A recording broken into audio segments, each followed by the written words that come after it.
FarCon NYC's keynote was recorded on May 2nd, 2025, with Farcaster co-founders Dan Romero and Varun Srinivasan. FarCon is Farcaster's annual event organized by the community for innovators, builders, and network contributors. Thank you to all the sponsors who made this conversation possible, including media partner GM Farcaster, media sponsor NounsDAO, and the FarCon team of volunteers. Learn more at farcon.nyc. So first of all, I wanted to thank everyone who kind of organized FarCon, but let's give a round of applause for Emma. I mean, she's like,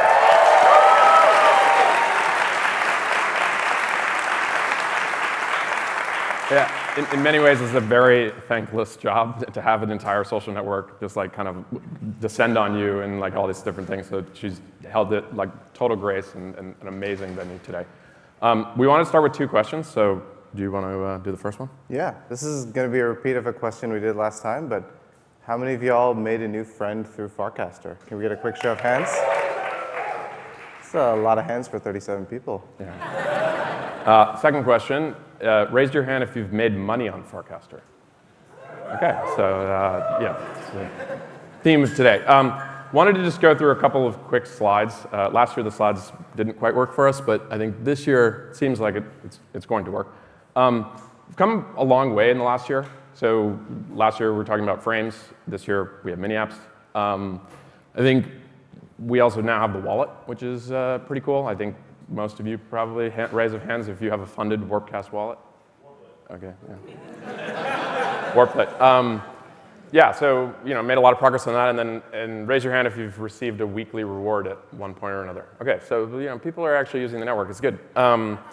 So I think the big thing that we want to focus on kind of this year and going forward is continuing to grow the number of daily active users, but with funded wallets. And the reason this is important is it's taken us a while over the last couple of years to get to this point, but we really want to be focused on what makes Farcaster different. And the reality is crypto actually is the thing that makes Farcaster different than other social networks.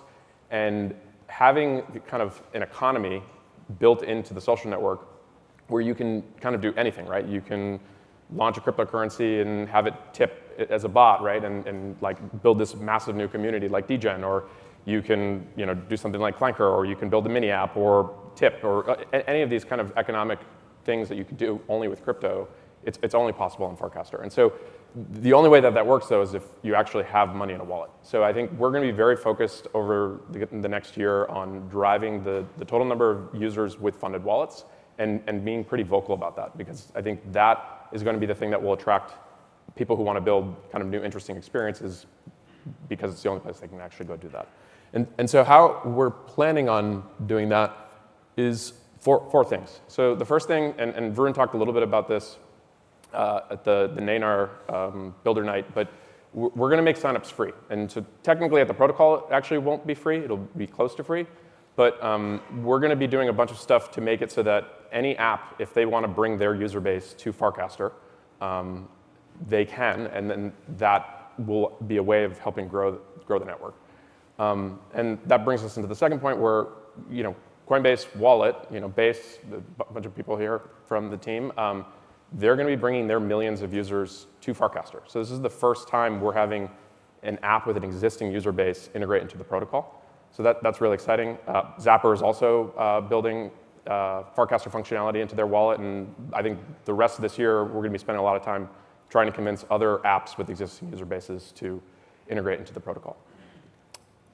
Last two things, which are related, rewards, which we kind of talked about. It seems like a lot of you have received some. We're planning to dial up the size of the rewards, right? So right now we're doing about $25,000 a week in USDC for casting. We've done some experiments on the developer side and then for invites, but I think we're going to meaningfully increase the amount of money that we are actually putting out into the network, and money that our app is generating across whatever we're doing, right? So swap revenue.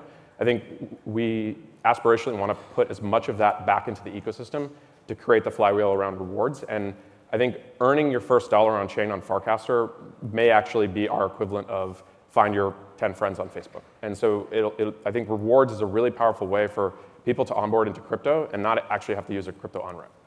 And then the last thing is creator onboarding. Ted, who ran FarCon last year, now is on the team. And yeah.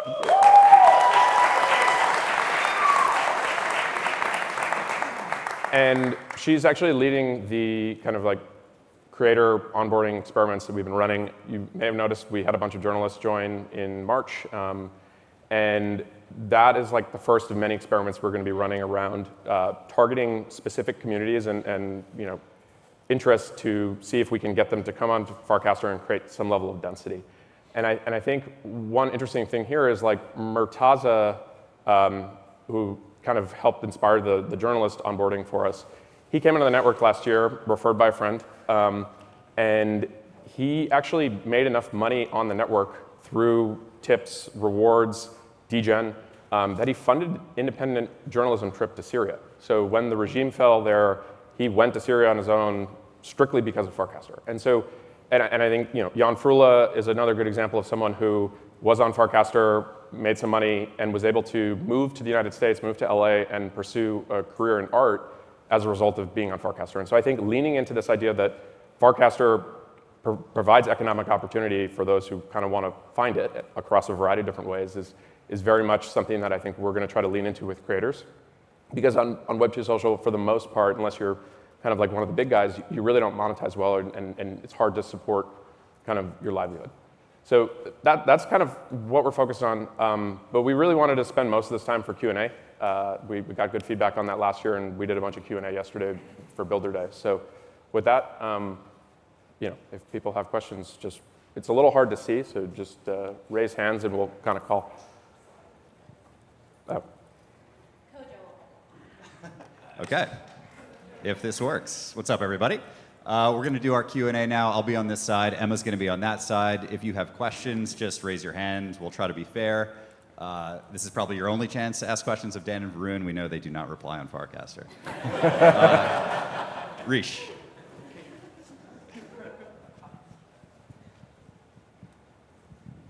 So you've talked a lot about the rename from Warpcast to Farcaster.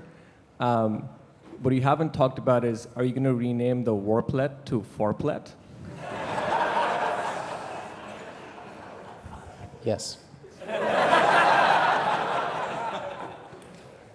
All right, next question then. Hi. You guys, for mini apps, is there any planned ideas around the thumbnails being more dynamic or interesting to showcase what's in the mini apps? People click thumbnails, not apps, similar to YouTube. Yeah, I think there's been a couple of things people have been talking about. One is getting better previews of apps in the mini app store, especially when apps are featured, being able to see and swipe a little bit more. I think that's something that's on our roadmap to do. The other thing we want to think about, we don't have like a great idea for this, but how the previews that show up in the feed are actually, I think, the predominant way that people tend to discover apps. And I think one of the pain points we've heard from devs is generating those is like pretty hard. And so we want to think about like a template or some way to make it very, very easy to generate dynamic and useful images for people. So 2 things on the roadmap.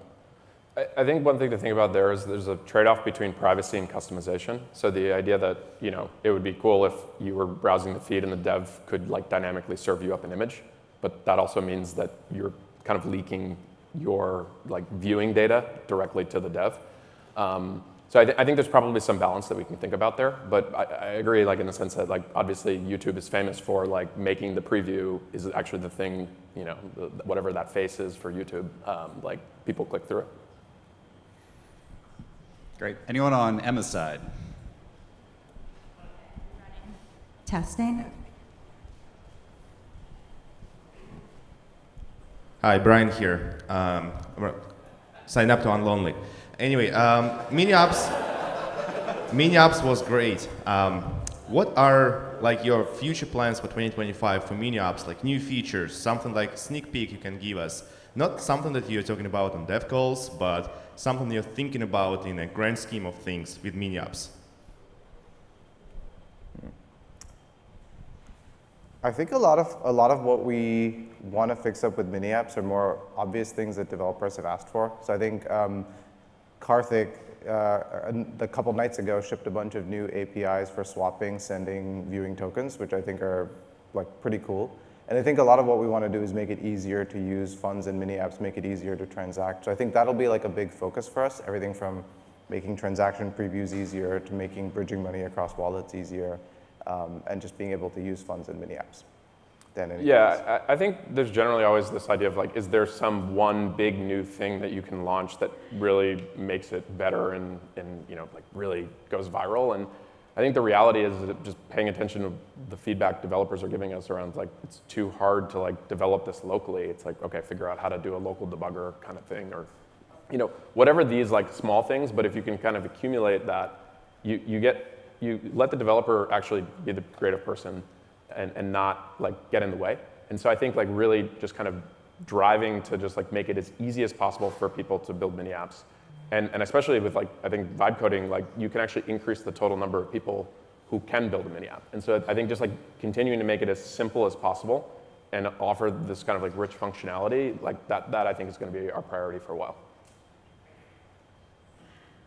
Cool. I think we'd one in the middle here. Yeah, when will there be a search for the mini apps? Because to discover, I've got to go through the long list. And then secondly, would you like a origami top hat? Yeah, we can do the top hat later. I think, so search is live on mobile. I mean, it's relatively rudimentary, but I think we'll have an improved search on web soon. I think it's like in the next couple of weeks. And then, you know, I'm sure we can iterate on mobile and make it better. I think one thing is interesting, a lot of people always want to be like, how can we make search better? Like, I want to search for this or that. And I think the reality is most people actually don't search. Like, people in this room, you're probably not the average user. And I think you have to just think through, it's like the average person coming onto Farcaster, they don't really leave the home feed.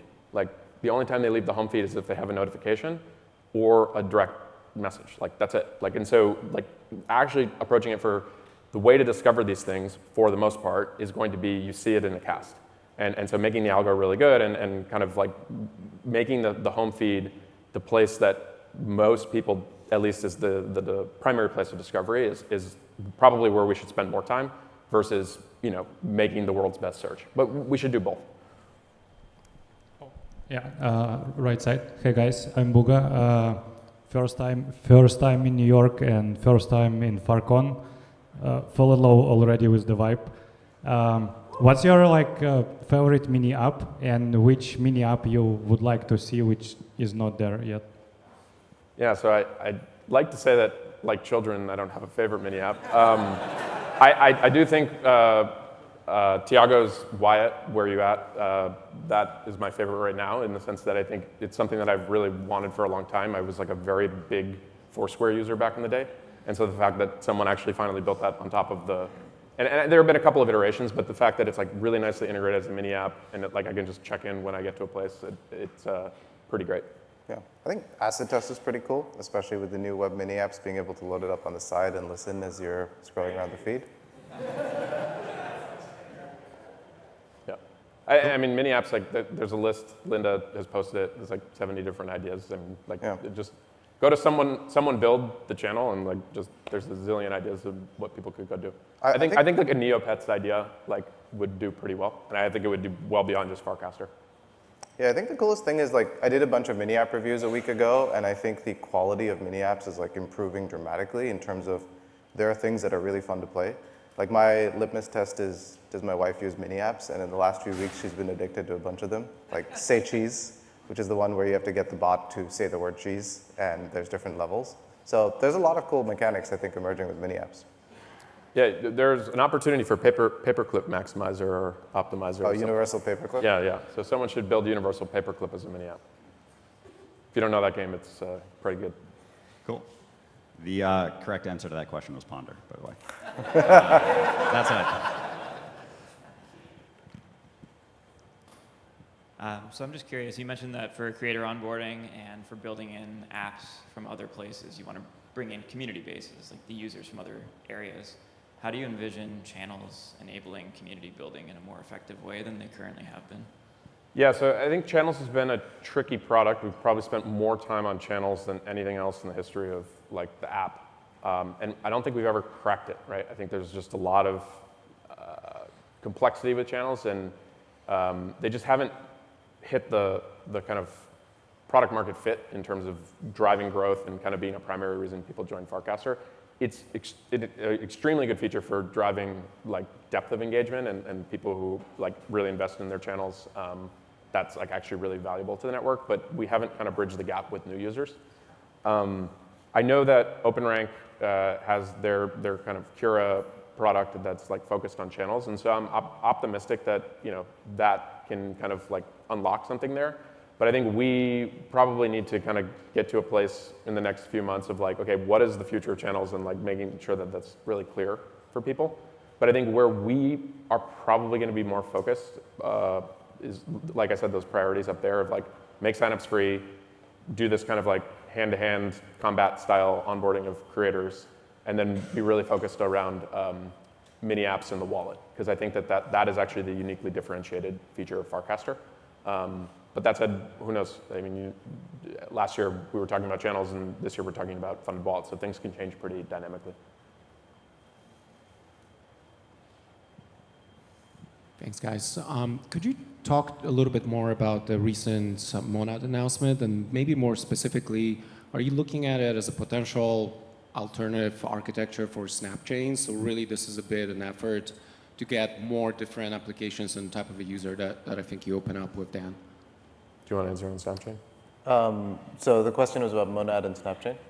I think Snapchain, the way we think about Snapchain's architecture is it's really a data storage layer and not a blockchain. And Snapchain will always sit sort of on top of a blockchain and make it really, really easy to replicate. So for the foreseeable future, we think Snapchain will exist as is. The contracts that it's based on are on OP mainnet. They could be on any blockchain. I don't think there's any intrinsic limitation or need for them to be on OP mainnet, but it'll likely be where it is. But maybe Dan, you want to add a little bit about Monad? Yeah, I think, so one thing that we want to do is Farcaster should kind of sit agnostic across all of crypto, right? Like the goal is to actually have it be the crypto native social network. So whatever blockchain you're building something on, Farcaster should work. And I think with embedded wallets now, like we have the ability to kind of make that happen. And I think it's like worth pointing out is like a lot of people are like, oh, Farcaster is on Base, or like Farcaster is in the Base ecosystem. I actually think it's the opposite. It's Farcaster existed and Base hustled and did a lot of work to get a lot of developers building on Base. And like the reason people are building on Base is because it's a good product, not because there's some like exclusive lock-in with Farcaster. And so my sense is like, there are going to be other chains. Monad is like one of them where they're going and trying to find a group of people to build on that chain, and like we should support that, because if someone builds an interesting app, if you're on Farcaster, you should be able to use it. And so I think that is like an important thing of like crypto. I've been in crypto a long time, is like very tribal around chains. It's almost like a religion. And I think that's not a good way to kind of think about it. Is like it's actually a net positive anytime there's a good crypto app in crypto, because it's just increasing the number of people in crypto. It's normalizing crypto as actually being useful, rather than this kind of thing that's a technology that has a promise but has never been realized. Hello, good morning. Yesterday at the Builder Day, you presented this kind of new punchline, a network on which you can make money, like a social network on which you make money, which makes sense, and I like it, and seeing YouTube, it's perfect. But I'm worried about like a vibe shift, because it's a little like a club on which you go to get laid. Like clubs are for getting laid. But if a club presents itself like a place to get laid, I wouldn't go. And Farcaster is a pretty cozy place, and I love being here with all of you. But I'm not sure if in 5 years' time, if that punchline is successful, I would want to be here or in the community of that place. Yeah, so I think the way to think about it is like we want to kind of be an index on everything that's happening in crypto. So if people are doing stuff in crypto that's hyper financialized or things that people find distasteful, okay, that's going to exist, just like stuff exists on the web or in the App Store. But I think the positive side of that, and one of the reasons, for example, we use stablecoins is like it's actually very approachable for the average new user, right? So when you're getting your first dollars on chain and then not having it be kind of fluctuating and it just feels like real money in a bank account, that's pretty cool, right? Like the tip feature that we recently released is that there's no hyper financialization of it. You're literally sending $1 to people as like an appreciation. But so I think that kind of stuff is how we'll balance it. And I think ultimately, you know, if we do our job well, if you don't want to see certain types of content or you know, stuff on chain, the algo or who you follow can actually give you a lot more control over that. And so I think we've been around for a while now, and I think people really know us. It's like we're not you know, degens. We're not in the trenches. I don't like ultimately we're trying to build something that can be for everyone. And I think, but everyone also means, you know, people doing stuff that you might not want. Anything? No, I think the other thing is, like, you know, when Dan and I first started this, we weren't focused on like explicit financialization. Like, we're really about like, let's build a social network on top of crypto. But I think 4 years in, some of the most fun, most interesting things we've seen people do are all gravitating around leveraging the financialization of crypto in some interesting way. And like, when you see a lot of smart people like moving in that direction and building cool stuff, that's not just gambling, but like interesting from an entertainment perspective, interesting from a help other people perspective.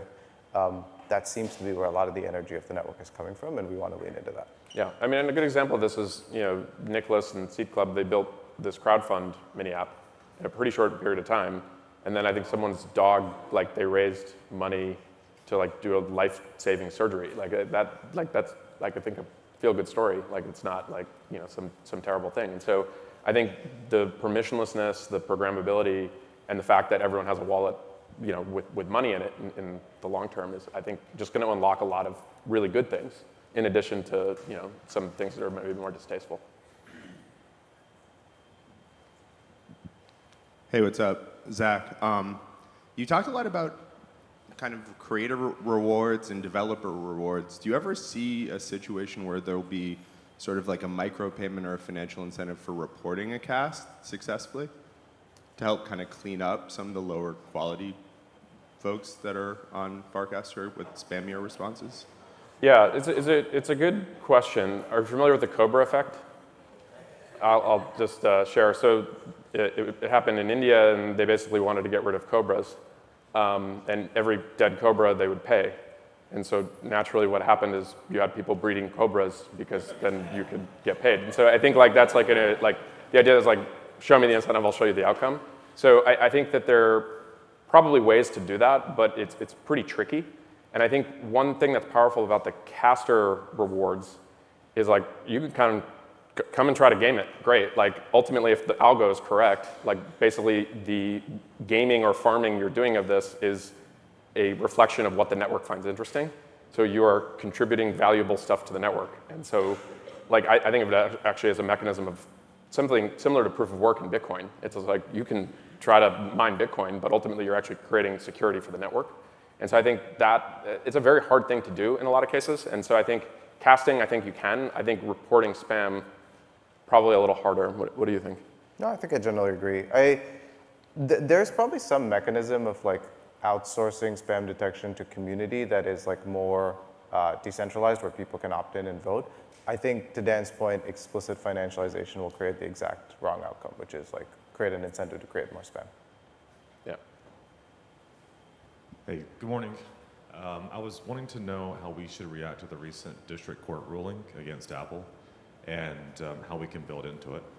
Yeah, so that's a pretty exciting thing. For those who aren't aware, Apple has had a lawsuit with, or I guess Epic, Tim Sweeney, the Fortnite developer, has had kind of this personal crusade against Apple for the last 4 years, globally, right? Like he's fighting them in Europe, he's fighting them in the US, and basically there was an initial ruling from a judge that was like, call it like 9 out of the 10 points were in favor of Apple, which was kind of disappointing, but that's what the law is. But they basically kind of gave one thing, and then Apple like did the level of compliance where they like tried to do the least amount possible. And the judge basically came in and said like, okay, you explicitly didn't do what I told you, and so now I'm gonna like go nuclear on you. And so last night, if you're an app developer, you probably got an email from Apple that's like, you can add your own payment methods in app, like basically you don't have to pay the 30% Apple tax. And this has been a big issue with crypto apps because NFTs fell under this kind of like, you had to pay this 30% Apple tax, now you're free to do what you want. to be clear, it still is going to go through the courts. And so there's a version of the world where the Supreme Court actually says, no, this district court judge is wrong. But for the foreseeable future, people are going to kind of be able to do what they want. And I think it's going to be a little like Pandora's box, where it's like kind of once this is out there, it's going to be very hard for them to like snap back in 2 years when the court potentially rules in their favor. So I think like people should be really thinking about like, can you use crypto in kind of interesting ways in mobile apps? And that was always a big reason like you didn't see a lot of crypto native mobile apps is because of this like kind of in-app purchase. Like obviously we had Warps, Zora did Sparks, like all these kind of games to get around that, but now you can just use crypto. And so I think it's a big opportunity. I would have told you like even yesterday, like, wait, but the fact that they sent the email last night is like, it's like open season to actually go build interesting payment experiences in apps. Hello. V, thank you for the shout out on acid test. Episode 2 comes out actually in an hour, and I had a conversation with Ted, which kind of inspired this question, which is I think a lot of people here would agree that the community is a big, value prop, or the whole thing. It's a social network, and I think a part of the incredible energy we get from the community is its intimacy right now. But I think we also all want the community to scale. And so, what are the any risk factors you guys maybe think about, if any, that may present themselves in the way that the shape of the community changes as it grows? Yeah, I mean, this has already happened, right? So, people always talk about like pre-permissionless FIDs and not. And I mean, the network had a very different vibe before we kind of let anyone sign up. And obviously, you can't build a network where it's just like permissioned. And I think net, it's better, like in the sense that there are more people, anyone can kind of sign up. But I think that and so that will only, frankly, get worse. Like in terms of like the more people on the network, people will be like, oh, the vibe has shifted, it's worse. The difference between Farcaster and any other network where this has happened is you can build your own client. I know I say that a lot, but like, I mean, Uno, that Erica and Christopher are working on, like, I think that's going to have a very different feel and a very kind of social network feel, more than maybe what Warpcast, soon to be Farcaster, might feel a little bit more, social media or broadcast. And that's completely fine, because you can use both apps simultaneously, and you can use one for kind of what you get that feels more like Twitter, right? And then you have one that feels more intimate. And I think that is going to be the way that you can actually scale the vibes, in the sense that you can opt into different social experiences all on the same graph. And I think that's pretty unique.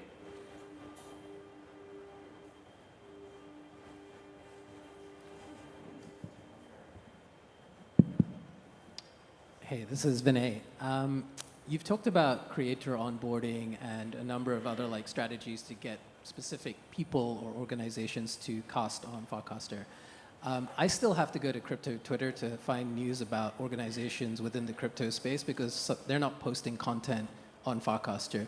What is the plan to start getting either leaders of crypto organizations or crypto organizations themselves to start being more proactive on the network? Yeah, so I think it's two things. It's interesting, like we tried an experiment of X cross-posting, where we took a bunch of people who are already on the network, they opted in, and then we just took what they were saying on X Twitter and then just put it on Farcaster. And the reality is we got a lot of organ rejection, because people on Farcaster expect people to reply or engage. And so there's this little bit of we're in this tweener stage of okay, because people expect to reply, it's hard to kind of syndicate content. And then if you're not syndicating content, then it's you have to make this argument. It's hey, you should be taking the time to go cross-post and kind of do this. I think we'll probably run more experiments on this.